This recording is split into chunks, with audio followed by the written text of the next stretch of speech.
بسم اللہ الرحمن الرحیم۔ دوستو السلام علیکم۔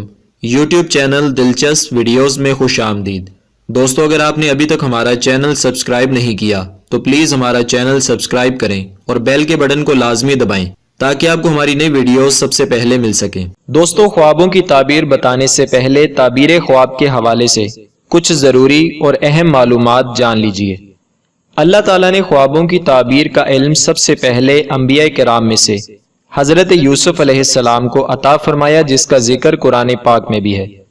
حدیث پاک کے مفہوم کے مطابق سچا خواب نبوت کا 46واں حصہ ہے۔ امام حسین رضی اللہ عنہ کے شاگرد رشید امام ابن سیرین فرماتے ہیں کہ خواب 3 طرح کے ہوتے ہیں: رحمانی خواب، شیطانی خواب اور نفسانی خواب۔ ان میں سے تعبیر صرف رحمانی خواب کی ہوتی ہے، باقی شیطانی اور نفسانی خواب کی تعبیر نہیں ہوتی۔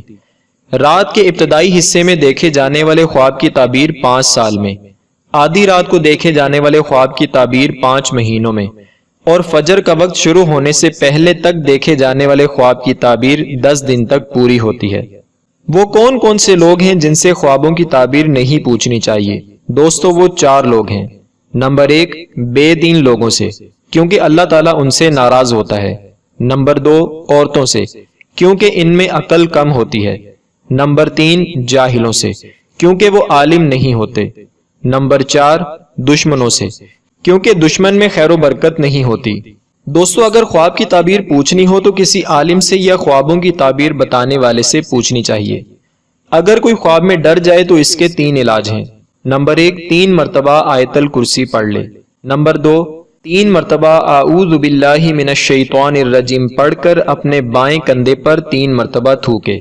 مطلب تھوکنا نہیں ہے، صرف تھوکنے کی آواز پیدا کرنی ہے۔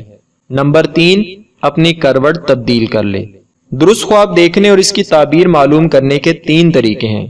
نمبر 1، باوضو ہو کر سنت کے مطابق قبلہ رو دائیں کروٹ پر سوئے۔ نمبر 2، کھانا نہ تو بہت زیادہ کھائے نہ بہت کم، بلکہ درمیانہ کھانا کھائے۔ نمبر 3، سونے سے پہلے سونے کی دعا اللہم باسمک اموت و احیا پڑھ لے، اور جب اٹھے تو سو کر اٹھنے کی دعا بھی پڑھے۔ تو دوستو تعبیر خواب سے متعلق یہ کچھ ضروری معلومات تھیں۔ اگر آپ کو کوئی چیز سمجھ میں نہ آئے یا خواب کی تعبیر کے حوالے سے کچھ پوچھنا ہو تو کمنٹ باکس میں آپ اپنی رائے کا اظہار کر سکتے ہیں۔ تو آئیے آج کی ویڈیو شروع کرتے ہیں۔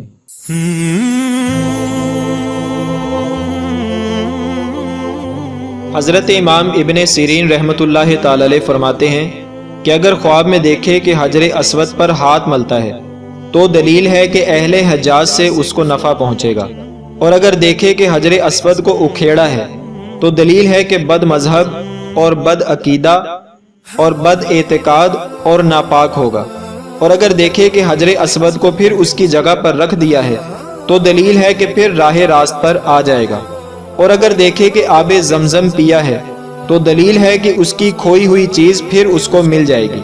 حضرت ابراہیم کرمانی رحمۃ اللہ تعالی علیہ فرماتے ہیں کہ اگر دیکھے کہ حجر اسود کو بوسے دیتا ہے اور اس پر منہ کو ملتا ہے تو دلیل ہے کہ اس کے دین کی خیر اور اصلاح زیادہ ہوگی اور اہل علم سے ملے گا۔ اللہ تعالی ہمیں بھی حجر اسود کے بوسے لینے کی توفیق عطا فرمائے۔ دوستو ویڈیو کو لائک اور شیئر کریں اور ہمارا چینل سبسکرائب کرنا نہ بھولیے گا۔ اپنا بہت سا خیال رکھیے گا۔ اللہ حافظ۔